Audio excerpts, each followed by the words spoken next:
തായ്തണ്ട് ഒറ്റ ബലം ഉണ്ടാവില്ല. എന്ന് പറഞ്ഞാൽ തായ്തണ്ടിന് ശാഖ വേണം, മനസ്സിലാവണ്ടോ?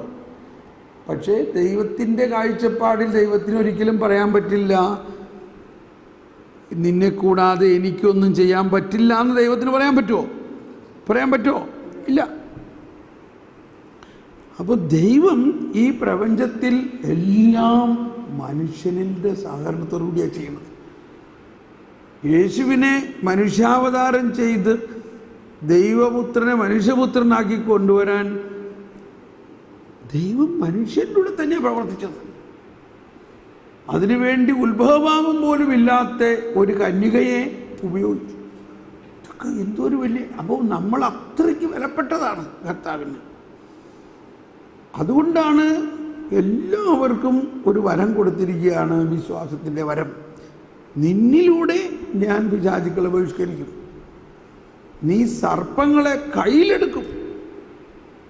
ഇതൊക്കെ എനിക്ക് സംഭവിച്ചിട്ടുള്ളതാ എന്ന് പറഞ്ഞ് നേരെ പോയി സർപ്പത്തിനെ കയ്യിലെടുക്കുക എന്നല്ല. ഈ കാണിച്ചു തരുന്ന പിശാച് ചില സമയത്ത് ഇതിപ്പോൾ ഒരു മൈനർ പിശാചാണ് ഈ കാണിച്ചേക്കണത്. ചില സമയത്ത് വലിയ വലിയ വലിയ പിശാചുക്കളുടെ പ്രവർത്തനം കാണിച്ചു തരും. എന്നിട്ട് പറയാണ്, ഇതാണ് ആ സർപ്പം, ഇതിനെ നീ കയ്യിലെടുക്കും, ഇതിനെ നീ കയ്യിലെടുക്കണം. എന്നിട്ട് അപ്പോൾ നമ്മൾ ഭയപ്പെടരുത്, കർത്താവ് നമ്മളെ നയിച്ചുകൊണ്ടിരിക്കുകയാണ്. അതെല്ലാം പ്രാർത്ഥനയിലൂടെയാണ്. കൈയൊന്നും അവിടെ ഇല്ല, ദൈവകരങ്ങളും മനുഷ്യകരങ്ങളും ഒന്നായിരിക്കുകയാണ് അവിടെ. അപ്പോൾ ആ പ്രാർത്ഥനയിൽ പറയും, നീ ഇന്നമാര് ചെയ്യും, അപ്പോൾ ഇങ്ങനെ ചെയ്യും, അടുത്ത് ഇങ്ങനെ ചെയ്ത് ഇങ്ങനെ ചെയ്യും, അത് കഴിഞ്ഞ് ഞാനും പോയിക്കോളൂ. അപ്പോൾ ഈ അരയിൽ കെട്ടിയിരിക്കുന്ന എന്താ അതിന് പറയണേ, ഏലസ്. ഇപ്പം നമ്മളിപ്പോൾ ഇയാളോട് പറഞ്ഞിട്ട് നീ എൻ്റെ അരയിൽ ഏലസ് കെട്ടിയിരിക്കണമെന്ന് എനിക്ക് ദർശനത്തിൽ കാണിച്ചു തരണമെന്നും പറയരുത്. നമ്മൾ വളരെ ബുദ്ധിപൂർവമാണ് ഇതൊക്കെ ചെയ്യേണ്ടത്.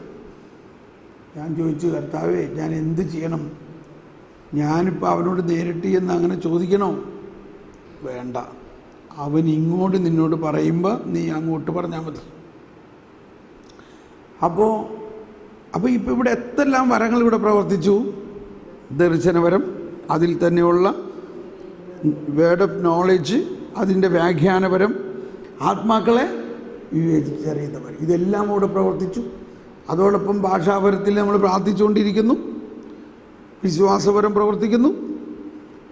അത് കഴിഞ്ഞ് കുർബാന കഴിഞ്ഞ് എല്ലാവരും പോയി. അപ്പോൾ ഇയാൾ മാത്രം പോയിട്ടില്ല. അപ്പോൾ ഞാൻ പതുക്കെ നേരിട്ട് നോക്കണ്ട ഇയാൾ എന്താ ചെയ്യണമെന്ന്.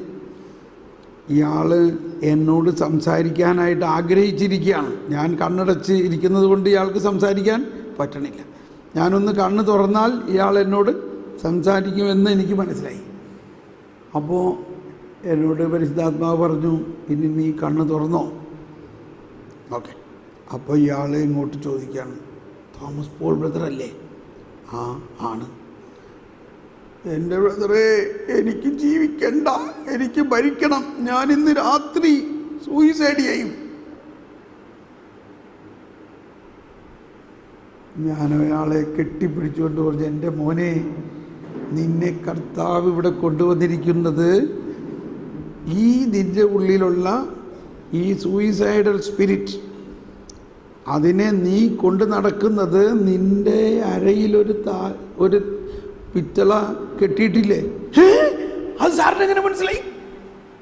ആ മോനെ, കർത്താവ് മനസ്സിലാക്കി തന്നതാണ്. കർത്താവിനറിയാത്ത വല്ലതും ഉണ്ടോ? കർത്താവ് നിന്നെ രക്ഷിക്കും, നീ ഒന്നുകൊണ്ട് പേടിക്കണ്ട. അവന് അപ്പോൾ അങ്ങ് ഭയങ്കരമായൊരു വിശ്വാസം കണ്ടോ. അവൻ പറയാണ്, ഇതൊരു മനുഷ്യനും അറിയില്ല, എൻ്റെ ഭാര്യയ്ക്ക് പോലും അറിയില്ല, ഇത് ഞാൻ 5000 രൂപ കൊടുത്ത് മേടിച്ചതാണ്.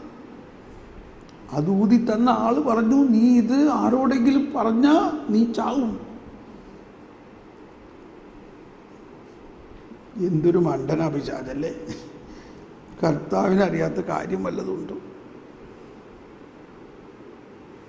ഞാനങ്ങ് കർത്താവിനെ അങ്ങ് ഭയങ്കര നന്ദി പറയും, ഭയങ്കര ഒരു ദൈവസ്നേഹാനുഭവം എനിക്കുണ്ടായി. ഞാൻ പറഞ്ഞു, നീ മാമോദീസ സ്വീകരിച്ച ദൈവം മകനാണ്, ഒരു കാരണവശാലും നിന്നെ കർത്താവ് കൈവിടില്ല. എന്നിട്ട് അവൻ്റെ കുറേ പ്രശ്നങ്ങളൊക്കെ അവൻ പറഞ്ഞു. ഞാൻ പറഞ്ഞു, അതിനകത്തു നിന്നെല്ലാം പോകാനായിട്ട് ഇത് കെട്ടുള്ളതിലല്ല, നീ കർത്താവിൽ വിശ്വസിച്ചാൽ മതി. അങ്ങനെ അവനെ അനുദവിപ്പിച്ച് കർത്താവിൽ വിശ്വാസത്തിലേക്ക് വന്നു. ഇനി ഇത് അഴിച്ചു കളയണ്ടേ? അവൻ പറയണേ, എനിക്ക് പേടിയാവും അതിനെ തൊടാനോ അതിനെ കെട്ടാനോ വഴിക്കാനോ.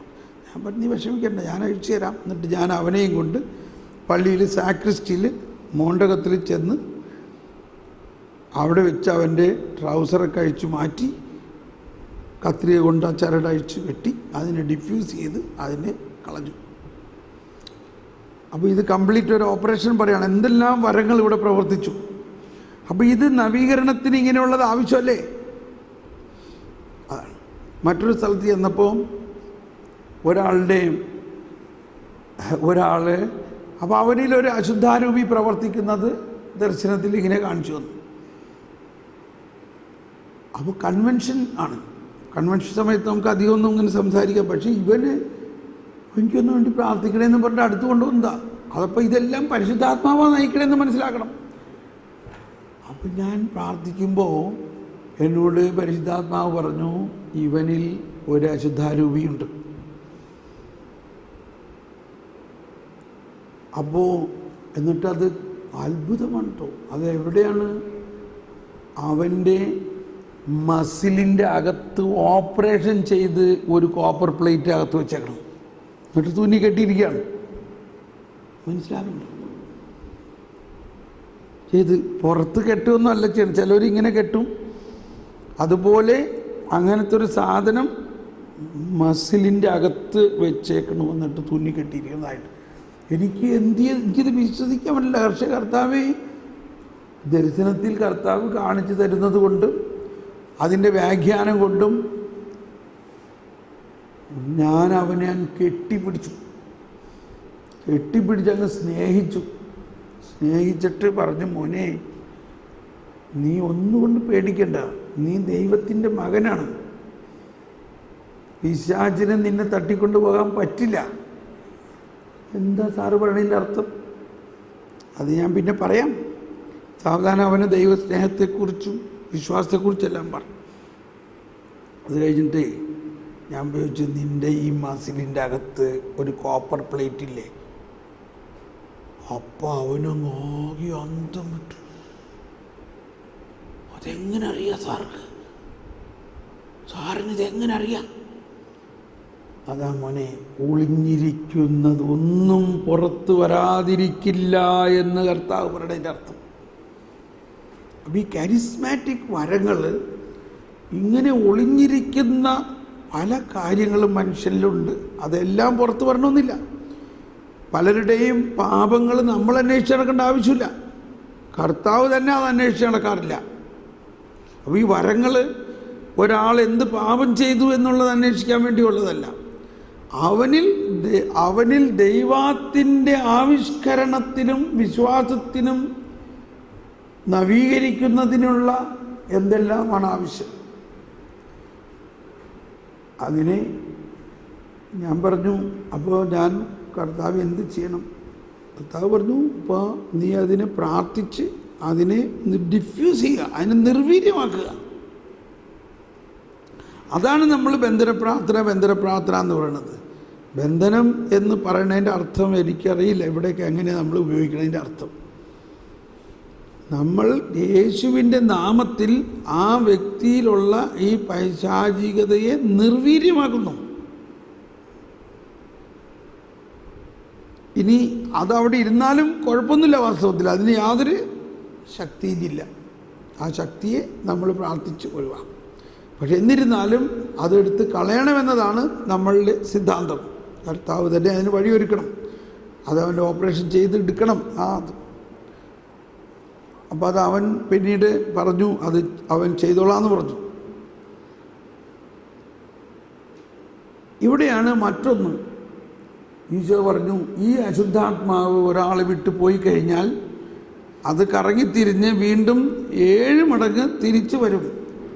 ഇവിടെ നമ്മൾ അത് മുൻകൂട്ടി മനസ്സിലാക്കിയിട്ട് ഈ വ്യക്തിയെ 70 മടങ്ങ് ശക്തിപ്പെടുത്തുന്ന പരിശുദ്ധാത്മാവ് അവനിലുണ്ടെന്നുള്ളതും ആ പരിശുദ്ധാത്മാവ് ഈ പ്രവണതകളിൽ നിന്ന് അകലുന്നതിന് വേണ്ടതായ വചനം അവൻ്റെ ഉള്ളിൽ നിക്ഷേപിക്കണം.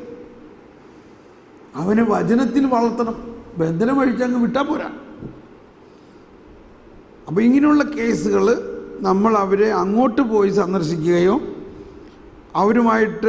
അവരെ അങ്ങ് വെറുതെ വിടരുത്. ഉടനെ തന്നെ അവരുമായിട്ടൊരു ബന്ധം നമുക്കുണ്ടാകുകയും ഈ സംഭവം കഴിഞ്ഞു പോയാലും നമ്മൾ അവർക്ക് വേണ്ടി പ്രാർത്ഥിക്കുകയും 1-2 ദിവസത്തിനകത്ത് അവരെ വീണ്ടും കാണുകയും അവരെ സഹായിക്കുകയും ഇങ്ങനെയുള്ള പ്രശ്നങ്ങൾ ഉണ്ടാകുകയാണെങ്കിൽ നീ ഉടനെ ഞാനുമായിട്ട് സംസാരിക്കുകയോ ഇത് ചെയ്യണം.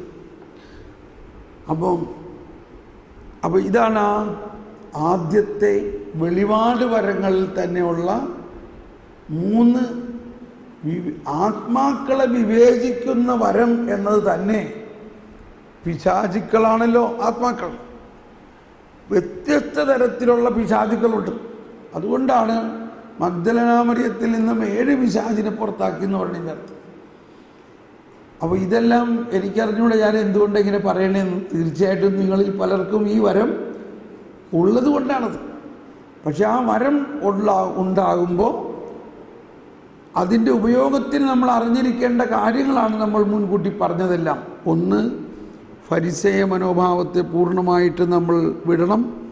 ഫരിസേയർ പരിശുദ്ധാത്മാവിൻ്റെ പ്രവർത്തനത്തെ അവഹേളിക്കുകയും ബെൽസെബൂലിനെ കൊണ്ടാണ് നീ പിശാചുക്കളെ പുറത്താക്കിയിരിക്കുന്നതെന്ന് പറയുകയും ചെയ്ത ഒരു അവസ്ഥയിലേക്ക് വരും.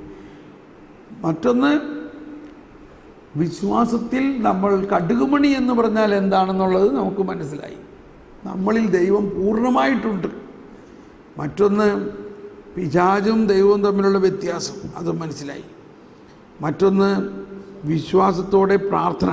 അപ്പോൾ വിശ്വാസത്തോടുള്ള പ്രാർത്ഥനയാണ് മൂവ് ദ മൗണ്ടൻ. ഈ മഴ മാറുക എന്ന് പറഞ്ഞതിൻ്റെ അർത്ഥം എന്ത് വലിയ അന്ധകാര ശക്തികളായാലും കർത്താവിൻ്റെ നാമത്തിൻ്റെ മുമ്പിൽ അതൊന്നുമല്ല. അപ്പോൾ ഇത്രയും കാര്യങ്ങൾ ഇത്തരത്തിലുള്ള പ്രാർത്ഥനയ്ക്ക് വേണം. ഇതിലെ ഒരു ഭാഗം തന്നെയാണ് ശക്തിവരങ്ങൾ ഉപയോഗിക്കുമ്പോൾ. ശക്തിവരങ്ങൾ എന്തെല്ലാമാണ്? 3. ഒന്ന്, വിശ്വാസം, രോഗശാന്തി വരം, അത്ഭുതങ്ങൾ ഉണ്ടാകേണ്ട വരം. അപ്പോൾ ഈ അത്ഭുതങ്ങളും അടയാളങ്ങളും ഉണ്ടാകുന്നത് തന്നെ ആ വ്യക്തിയുടെ ഗുണത്തിന് വേണ്ടിയൊന്നുമല്ല. അത് ഗുണം കിട്ടും, പക്ഷെ അതിനേക്കാൾ ഉപരി ദൈവരാജ്യത്തിൻ്റെ പ്രവർത്തനം. ഇപ്പം ഞാൻ ആദ്യകാലത്തുണ്ടായ ഒരു സംഭവം എപ്പോഴും എൻ്റെ ഉള്ളിൽ അത് ഭയങ്കര ശക്തമായ ഒരു അഭിഷേകം. നായിക്കാമ്പറമ്പിൽ അച്ഛൻ്റെ കൂടെ പാറ്റ്നയിൽ വെച്ച് അച്ഛൻ വചനം പ്രഘോഷിക്കണു, ധ്യാനമൊക്കെ നടക്കണു. എന്നെ മധ്യസ്ഥ പ്രാർത്ഥനയ്ക്ക് തിരുത്തിരിക്കുകയാണ്. ഞാൻ 5 ദിവസം ഫുൾ ഉപവസിച്ച് മധ്യസ്ഥ പ്രാർത്ഥന നടത്തുക. 900ഓളം സിസ്റ്റേഴ്സും 300ഓളം അച്ഛന്മാരുണ്ടായിരുന്നു. വലിയ ധ്യാനം. അങ്ങനെ ഇരിക്കെ 4-ാം ദിവസം മധ്യസ്ഥ പ്രാർത്ഥന നടത്തിക്കൊണ്ടിരിക്കുന്ന ആ ചാപ്പലിലേക്ക് ഞൊണ്ടി ഒരു ഫോറിൻ സിസ്റ്റർ, ഓസ്ട്രിയയിലുള്ളൊരു സിസ്റ്ററാണ്. നല്ല തടിയുണ്ട്, പക്ഷേ ഇങ്ങനെ ഞൊണ്ടി ഇങ്ങനെ വരുന്നു. എന്നോട് പരിശുദ്ധാത്മാവ് പറയാണ്, നീ ആ സിസ്റ്ററിന് വേണ്ടി പ്രാർത്ഥിക്കുമ്പോൾ ഞാൻ അതിനെ സുഖപ്പെടുത്തുന്നു. ദൈവമേ, ഞാനും ഇവിടെ ധ്യാനിപ്പിക്കണം. ധ്യാനഗുരു, വലിയ ധ്യാനഗുരു അല്ലേ നമ്മുടെ അച്ഛനും ഇവരൊക്കെ ഉണ്ടല്ലോ, അവരല്ലേ പ്രാർത്ഥിക്കേണ്ടത്. പറഞ്ഞിപ്പോൾ ഞാൻ പറയണത് ചെയ്യാൻ പറഞ്ഞു. ഞാൻ ഈ സിസ്റ്ററിനോട് ചോദിച്ചു, സിസ്റ്ററെ, കർത്താവ് സിസ്റ്ററിനെ സൗഖ്യപ്പെടുത്താൻ ആഗ്രഹിക്കുന്നുണ്ടെന്ന് പറഞ്ഞു. എന്നെയോ? പഴക്കൻ്റെ പാട്ട് 40 വർഷമായി ഇങ്ങനെ തന്നെ നടക്കണേ. എന്താ പ്രശ്നം? എൻ്റെ ഈ മുട്ടിന് ഭയങ്കര വേദനയാണ്, വലത്തെ മുട്ടിന്. ഒരുപാട് ഓർത്തോപെഡീഷ്യൻ്റെ അടുത്തൊക്കെ കൊണ്ടുപോയിട്ട് ആർക്കും മനസ്സിലാവുന്നില്ല എന്താണ് ഇതിൻ്റെ കാരണം. അതുകൊണ്ട് എനിക്ക് ഇങ്ങനെ തോങ്കി നടക്കലാണ്, ഭയങ്കര വേദനയാണ്. അപ്പോൾ എന്നോട് പരിശുദ്ധാത്മാവ് പറയുകയാണേ, ആ വലത്തെ മുട്ടിനല്ല അസുഖം, ഇടത്തെ കാല് 1 ഇഞ്ച് നീളം കുറവുണ്ട്. അതുകൊണ്ട് ഇവർ കാലെടുത്ത് വയ്ക്കുമ്പോൾ ശരീരത്തിൻ്റെ ഭാരം മുഴുവനും നീളമുള്ള കാലിൽ വരികയാണ്. അത് താങ്ങാൻ പറ്റാത്തതുകൊണ്ടാണ്. നമ്മുടെ ശരീരം 2 കാലിലും ഒപ്പം നിൽക്കാനുള്ളതല്ലേ. അപ്പോൾ ഒരു കാലിന് നീളം കുറയുമ്പോൾ ഭാരം മുഴുവനും നീളം കൂടുതലുള്ള കാലുമ വരണം. നീ എന്തീ പറയണത്? ഈ 40 വർഷം ഞാൻ എന്തോരം ഡോക്ടർമാരുടെ അടുത്ത് പോയിട്ട് ആരും ഇത് പറഞ്ഞില്ലല്ലോ. ഞാൻ പറഞ്ഞ്, ഇത് ഡോക്ടർമാരുടെ അടുത്ത് പോകേണ്ട ആവശ്യമൊന്നുമില്ല, നമുക്കിപ്പോൾ തന്നെ ഇവിടെ ഇരിക്കുകയാണെങ്കിൽ 2 കാല് നീട്ടി വെച്ച കാര്യം മനസ്സിലാവും.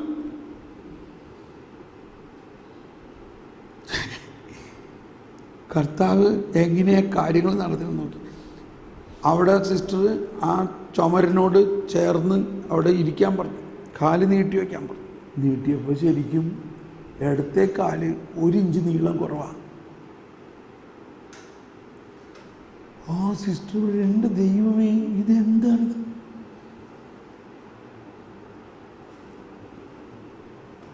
കർത്താവ്, അങ്ങയെ വിളിച്ച കർത്താവ് ഇത്രയും നാൾ ഈ നാട്ടിൽ ഈ ഉത്തരേന്ത്യയിൽ ഓടി നടന്ന് ഈ കാലും വെച്ചുകൊണ്ട് ഇത്രയും ഓടി നടന്ന് ശുശ്രൂഷ നടത്തിയതിനെ സമ്മാനിക്കാൻ പോവുകയാണ്. സിസ്റ്ററിൻ്റെ കാലിന് നീളം കൂട്ടാൻ പോവുകയാണിപ്പോൾ. എനിക്ക് ഭയങ്കര കോൺഫിഡൻസ് ആയിരുന്നു. ഇപ്പോൾ ഈ കാലിന് നീളം കൂടാൻ പോവുകയാണെന്നുള്ളതിന് യാതൊരു സംശയം എനിക്കുണ്ടായില്ല. ശരിക്കും സിസ്റ്റർ പറയണോ, അയ്യോ എനിക്ക് വിശ്വസിക്കാൻ പറ്റണില്ല. വിഷമിക്കണ്ട, സിസ്റ്റർ വിശ്വസിച്ചില്ലെങ്കിലും ഞാൻ വിശ്വസിക്കുന്നു. അതാണ് ശുശ്രൂഷ എന്ന് പറയുന്നത്. ശുശ്രൂഷകൻ എല്ലാം വിശ്വസിക്കണമെന്നില്ല, ശുശ്രൂഷിക്കപ്പെടുന്ന ആൾ. അപ്പോൾ സിസ്റ്റർ പറയണം, അയ്യോ പോലെ എനിക്ക് പറ്റണില്ല. വിഷമിക്കണ്ട. അപ്പോഴേക്കും കർത്താവ് ഭയങ്കര സ്പീഡാണ്. കർത്താവ് ഇങ്ങനെ ശക്തി ഒഴുകാൻ തുടങ്ങി. എന്നിട്ട് പറയാണ്, നീ ആ എല്ലുകളോട് നീളം കൂടാൻ കൽപ്പിക്കുക. ഞാൻ കൽപ്പിക്കാൻ പോകുമ്പോഴേക്കും സിസ്റ്ററിൻ്റെ മുഖമൊക്കെ ഇങ്ങനെ ചോരച്ച് കാലിൻ്റെ മസിലുകളൊക്കെ ഇങ്ങനെ പിടയ്ക്കാൻ തുടങ്ങി, മസിലുകൾക്ക് വേദനിക്കാൻ തുടങ്ങി. ഞാൻ അപ്പോൾ ഇങ്ങനെ പറയാണ്, കർത്താവായ യേശുവിൻ്റെ നാമത്തിൽ ഈ അസ്ഥികൾ നീളം കൂടട്ടെ എന്ന് പറഞ്ഞപ്പോൾ ഈ നീളം കുറഞ്ഞ കാല് സാവധാനം നീളം കൂടാൻ തുടങ്ങി. Praise the Lord. അങ്ങനെ നീളം കൂടുന്ന നേരത്തെ സിസ്റ്ററിന് ഭയങ്കര വേദന. അയ്യോ വേദന ഉണ്ട്. നല്ല കാര്യം. എന്താ വേദന? ഈ മസിലുകളൊക്കെ വലിയുകയാണ്. ആ 2 കാലും കൃത്യം ഒരേ മാതിരി വന്നപ്പോൾ എന്നോട് പറഞ്ഞു, ഇനി നിർത്താൻ പറയാൻ. ഞാൻ പറഞ്ഞു, യേശുവിൻ്റെ നാമത്തിൽ നിർത്തുക. അപ്പോൾ നിന്നു. ഇപ്പോഴേക്കും കുറേ സിസ്റ്റർമാരും അച്ഛന്മാരും ഒക്കെ അവിടെ ഓടിക്കൂടി ഇത് കാണും. അവരെല്ലാം വാവിട്ട് കരയുകയും അവരിലൊക്കെ ഈ ശക്തി അങ്ങ് പ്രസരിക്കുകയും ചെയ്യാം. ഒരച്ഛനും അവിടെ ഉണ്ടായിരുന്നു. അത് കഴിഞ്ഞ് ഈ സംഭവമെല്ലാം നടന്നു. ആ സിസ്റ്റർ ഞൊണ്ടി വന്ന് ഇങ്ങനെ ഞൊണ്ടി വന്ന സിസ്റ്റർ നേരെ ഇങ്ങനെ നടക്കാൻ തുടങ്ങി. അപ്പോൾ ഈ സിസ്റ്റർ സിസ്റ്ററിനെ അവിടെ എല്ലാവർക്കും അറിയാമല്ലോ, പ്രത്യേകിച്ച് ഫോറിനർ കൂടി ആയപ്പോൾ. ആ സിസ്റ്റർ യോഹന്ന എന്നാ പേര്. നേരെ ഇങ്ങനെ നടക്കാൻ തുടങ്ങി. ഇത് കണ്ടിട്ട് എല്ലാവരും അത്ഭുതപ്പെടും, ഇത് എങ്ങനെ സംഭവിച്ചു? അപ്പോഴാണ് കർത്താവ് ഇങ്ങനെ സുഖപ്പെടുത്തിയ കാര്യം പറഞ്ഞത്. സാക്ഷ്യപ്പെട്ട് കഴിഞ്ഞോടി അത് കഴിഞ്ഞോടുകൂടി നിറച്ച് സിസ്റ്റർമാരെൻ്റെ അടുത്ത് ഇങ്ങനെ വരാൻ തുടങ്ങി. ഒരാൾക്ക് മൂക്കിൽ ദശമളം വന്നേക്കണം, ഒരാളുടെ കൈ ബെൻഡായിട്ടിരിക്കണം. എന്തിനു പറയണു? പടപടേന്നെല്ലാം അത്ഭുത രോഗശാന്തി. അപ്പോഴെനിക്ക് തോന്നി, ഇത് ഇനി നിർത്തിയില്ലെങ്കിൽ പ്രശ്നമാവും. കാരണം ധ്യാനത്തിൻ്റെ അവിടുന്ന് ആൾക്കാരൊക്കെ ഉടനെ മാത്യു അച്ഛൻ ഉടനെ സന്ദേശം കൊടുത്ത് അയച്ചു, അവിടെ ശുശ്രൂഷ നിർത്തുക എന്ന് പറഞ്ഞാൽ അവിടെ ഡിസ്ട്രാക്ഷൻ വന്നുകൊണ്ടിരിക്കണം ധ്യാനത്തിന്. അപ്പോൾ നമ്മളതനുസരിച്ചു. അച്ഛനത് എപ്പോഴും ഓർക്കാറുണ്ട്, അച്ഛനത് ഇടയ്ക്ക് പറയാറുണ്ട് കേട്ടോ, നീ അത് അനുസരണമാണ് ഒരു ഗുണം. അപ്പോൾ ഇങ്ങനെ ഈ അത്ഭുത രോഗശാന്തികൾ ഉണ്ടാകുന്നത് വിശ്വാസത്തിൻ്റെ പ്രവർത്തനം നമ്മളുടെ ജീവിതത്തിൽ. എന്നിട്ട് അന്നുണ്ടായ ആ സംഭവം കണ്ട ഒരച്ഛൻ, അത് കഴിഞ്ഞിട്ട് അങ്ങേർക്ക് ഇന്നത്തെ മാതിരി മൊബൈലും ഇമെയിലൊന്നും അല്ല, ഈ ആളെ എങ്ങും കണ്ടില്ല. കുറേ വർഷങ്ങൾക്ക് ശേഷം ഒരു സ്ഥലത്ത് വെച്ച് ഞാൻ ഈ കാര്യം വിവരിക്കുമ്പോൾ ആ അച്ഛൻ അവിടെ ഉണ്ടായിരുന്നു. ഓ, ഞാൻ ആ ആളെ അന്വേഷിച്ച് നടക്കായിരുന്നു, അതിൽ പിന്നെ ഇപ്പോഴാളെ കണ്ടു കിട്ടി. അപ്പോൾ അച്ഛൻ എൻ്റെ അടുത്ത് വന്നിട്ട് പറയാണ്, ഞാൻ അന്ന് അവിടെ ഉണ്ടായിരുന്ന ആളാണ്, ഞാനത് കണ്ടു നിന്ന ആളാണ്. Praise the Lord. അത് കണ്ടു നിന്നതിലൂടെ എൻ്റെ വിശ്വാസം വളരെ ശക്തിപ്പെട്ടു. അപ്പോൾ ഇതെല്ലാം മനുഷ്യർ കാണുകെ സംഭവിക്കണം. ഇതെല്ലാം നമ്മുടെ പ്രാർത്ഥനാ ഗ്രൂപ്പുകളിൽ ഉണ്ടാകണം. ഇതുണ്ടാകുന്നുള്ളതിന് യാതൊരു സംശയമില്ല. പക്ഷെ അതിൻ്റെ ബേസിക് കാര്യം വിശ്വാസത്തിൻ്റെ ചില കാര്യങ്ങളാണ്.